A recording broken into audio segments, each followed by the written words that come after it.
If you notice, this particular chapter is where Jesus challenges the traditions of the Pharisees and Sadducees. That's a kind of a more focus of this particular chapter. Now, we know from the very first verse and the second verse, the Pharisees accused the disciples that they were violating the traditions of the elders. And then Jesus replied to them by saying, "You accuse my disciples of violating the traditions of the elders, but you transgress the commandment of my Father." That's what Jesus replies to them. Now, the central focus of this particular chapter or this discourse of Jesus Christ is found in verse 10 and 11, particularly verse 11. He says, hear and understand. I'm reading the last part of verse 10. Hear and understand, not what goes into the mouth defile a man, but what comes out of the mouth defiles a man. So Jesus simply saying, what goes inside will not defile a man, but what comes out of man will defile him. Now, we know from this very chapter, what Jesus said was a parable, isn't it? Let's go and read verse 15, the same chapter, verse 15. We see, then Peter answered and said to him, explain this parable to us. Explain this parable to us. So what exactly Jesus said in verse that is recorded in verse 11 is a parable. We all know Jesus used parables as a way of teaching to his audience. There are three types of parables are there.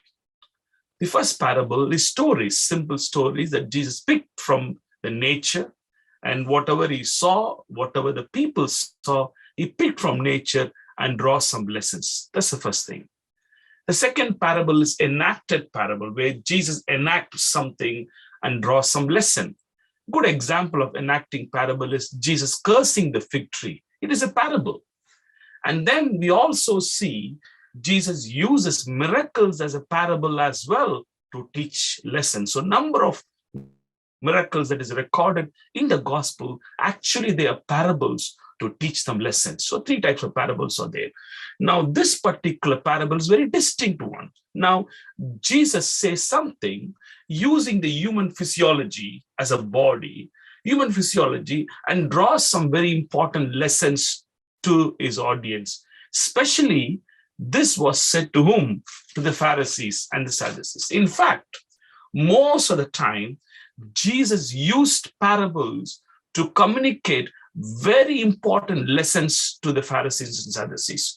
Why did Jesus spoke to them in parables? Because these leaders were waiting opportunity to murder Jesus Christ. In order to avoid that, Jesus always spoke to the Pharisees and Sadducees through parables. Now, we know most of the time when the Pharisees heard what Jesus said, they got offended because they knew exactly what Jesus was trying to say. Though the disciples did not understand why the Pharisees got offended, that is the reason Peter asking, do you mind explaining the parables? We notice what you said to us really offended the Pharisees. I'm not sure whether you're following me. Sometimes, when something is said, we may take it as a very simple message, but there can be somebody in the audience who can get offended of what has been said. Have you noticed? You'll be saying something, preaching or teaching, there will be few in the audience will get offended. Now, the same way, what actually surprised the disciples is these Pharisees got offended. Let's read that verse 12, that'll be better for us. Then his disciples came and said to him, do you know that the Pharisees were offended when they heard this saying? What saying? What goes inside the man will not defile, but what comes out of the man will defile. They got offended. Now, I'm going to come to a very important text, which I'm going to ask you a question shortly. Verse 13 and 14 is a very important text. We will come to that one shortly now. Now, as I mentioned to you earlier, Jesus Christ is using human physiology in order to communicate a very important lesson. Then Jesus explains this in the later part of the chapter. Then Jesus replied to them saying, "Are you still without understanding?" Verse 16. "Do you not yet understand that whatever enters the mouth goes into the stomach and is eliminated?" Very simple physiology, isn't it? We take food, it goes inside. The body has a system that eliminates the waste out of us. There's a system in the body. And all that is defiling us never remains in our body, but it is eliminated. That's a beautiful physiology. We don't really understand the deeper, beautiful system that God has put into human body. That which is not nutritious to us, that which is not good for our health, there is a system in place that eliminates from our body. So simple, but it's so profound. The creator of this universe designed human physiology in a way that that which is not good for our body is eliminated from our body. The nutritions that we are taking in will remain and give us a strength. Now it says it's eliminated, but those things which proceed out of the mouth comes from the heart, they defile man. But what comes actually out of our heart actually will defile us, but not what goes inside our body. Very amazing words. Now then, Jesus goes into a little more deeper to explain to the disciples to say, "For out of the heart proceed evil thoughts, murders, adulteries, fornication, theft, false witness, and blasphemy." It says, then Jesus explains what all things actually comes out of our heart. Then he gives a big list of things that could come out of heart, which could really defile a human being. These are the things which defile a man, but to eat with unwashed hands does not defile a man. If you go back to the Old Testament, all the hygiene, health laws were given by whom? By God. He gave those laws, regarding cleanliness, regarding hygiene, regarding keeping the camp clean, keeping the space clean, everything, all those instruction to the Jewish nation was given by God through Moses. 400 years of slavery in Egypt. A slave has no mind of his own. Slave has no choice of his own. Slave just lives like a slave. But now coming out of that 400 years of bondage, now in the wilderness, God has to make this people to be the people that he wanted. So God has to attend to a lot of things upon this. It's a crude, barbarian people without any basics, things that they have to know. God brings them out of Egypt. Now in the wilderness, God puts everything in place in their life, including basic washing of hands before eating. A slave working from morning till evening in the field will never have a choice to go and wash his hand and eat. He has to just grab and eat what he gets. Have you been in such a situation? I don't think so. You're working for 10 to 12 hours. You are hungry. There's a food is brought on your next to you. Then all that you have to do is just grab them, because you will not have more than a minute to eat. You have to go back to work. So historically, the Jewish people being slave never had these kind of thoughts in their mind. But now these things are put in place. And now Jesus says to the disciples and to the audience, a wider audience, what goes inside defiles a man, but not just eating without unwashed hand. What actually Jesus is trying to say? Now, let's go back to this story again. Actually, the records, probably it is not in this gospel, Matthew. Jesus, as much as possible, avoided the Pharisees and the Sadducees. He avoided them. But they always looked out for opportunities to trap Jesus Christ. And this is one such situation where they wanted to trap Jesus Christ, watching what the disciples have done. Now, it may sound to us, it's quite simple. What's a big deal? of this, just going hand and washing? What is wrong in the Pharisees pointing out to Jesus Christ about the disciples? Why can't they simply wash hands and eat? It may sound so simple. It may sound quite logical and reasonable, isn't it? Don't we not tell our children when we give something to them, go wash your hands and come and eat? Is anything wrong? Does Jesus is undermining the health hygienic principles? No. Is Jesus so radical and what can word use? Some individuals would really don't give any regard to the laws. Is Jesus is like that, rebellious? Superficially, it may sound as if it is as simple as just washing hands. But if you read the Jewish tradition, it is a massive process. It is a massive process that Jewish tradition teaches, where people have constantly have to make sure they are clean externally. Maybe 10, 15 times they have to wash. We have 2 persons in my house. It sometimes annoys me. My wife and my second son, Nathan. You will not know how many times they'll go to the bathroom, wash your hands. It sometimes annoys me. Even if they touch little things, we'll take our son to a restaurant. He will sit there. If he touch the menu card, he will go and wash his hand and come back. It annoys.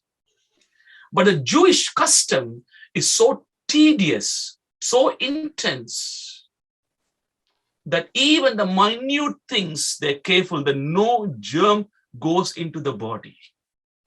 But Jesus now says, what's your priority?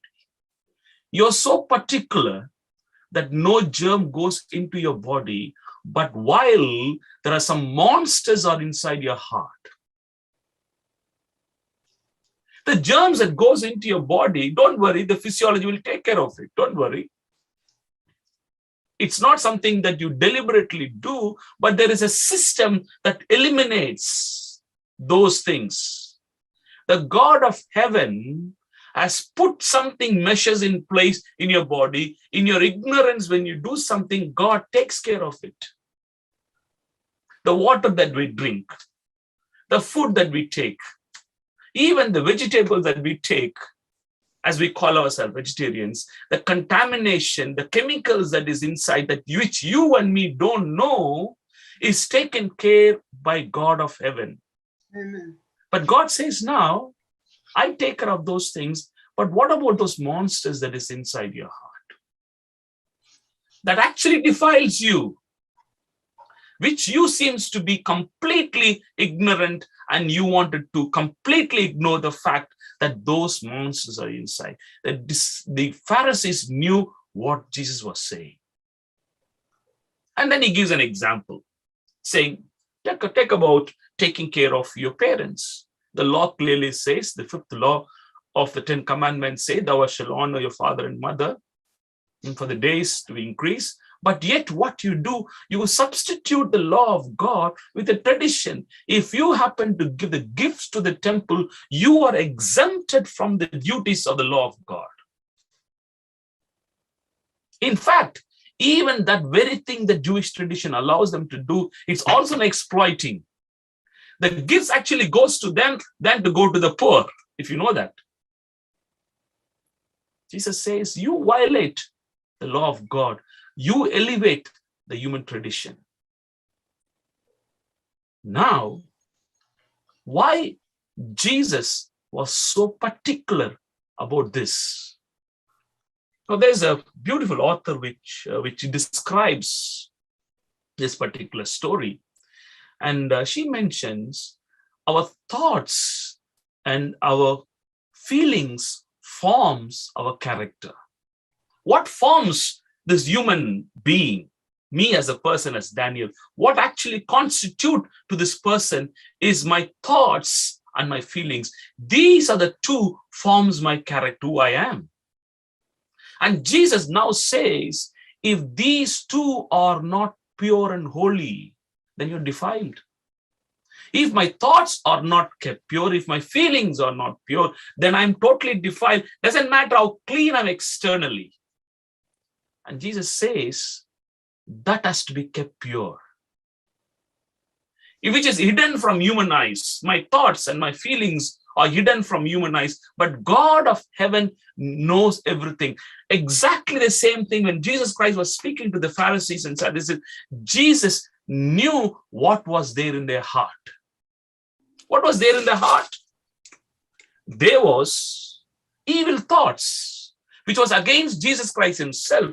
They were waiting opportunity to commit murder, to kill Jesus. He knew what thoughts was there. Adulteress. Some of them who stood there and talking committed adultery with Mary Magdalene. These Pharisees, I knew, fornication, theft. They thought they paid the tithe and offering exactly to the point, but Jesus knows they stole all those things. Jesus saw their heart and found all this evil is there and says, these are the ones defiling your heart. You accuse my disciples that they didn't wash their hands.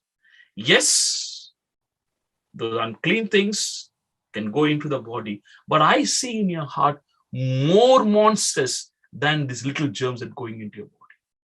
Now, let me say this before I close. Now, Jesus says, this is a very interesting text. Even I myself misunderstood the text for some time ago. And now Jesus says, my Father will uproot everything is not of godly. Did you read the text? My Father will uproot all that is not of godly, will be, then ye need not honor the Father. Text says God will uproot everything. That uprooting is not talking about uprooting of Pharisees and Sadducees. We usually think it is talking about uprooting the Pharisees. No. God says, Jesus says, every ungodly things, every tradition, every law that is not of divine will be uprooted from the church, from his people. That which is not of God, that doesn't come from God, will be uprooted. Not only from the church, when we're talking about the church as a larger body, but even from your life, in my life, God will uproot everything that is not of God if we allow him to do the work of reformation. I want to stop here. I want to draw this lesson to you. Is that let us ask God to cleanse our heart and to uproot every evil that is not of God. May God give us that grace to cleanse us and purify so that we could be undefiled by his grace, stand holy in the presence of God.